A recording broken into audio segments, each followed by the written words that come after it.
1938. Ο Ρίτσος τελειώνει την Αερινή Συμφωνία.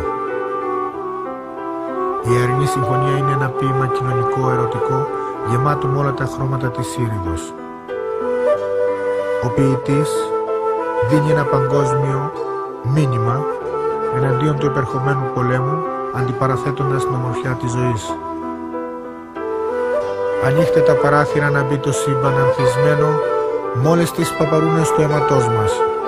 Μερικές φράσεις. Και απλώνουμε τα χέρια στον ήλιο, στον ήλιο. Απλώνουμε τα χέρια στον ήλιο, στον ήλιο. Και τραγουδάμε, και τραγουδάμε, και τραγουδάμε, και τραγουδάμε.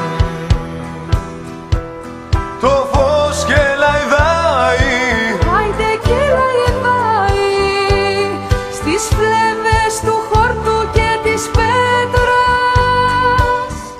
άξιζε να υπάρξουμε για να συναντηθούμε.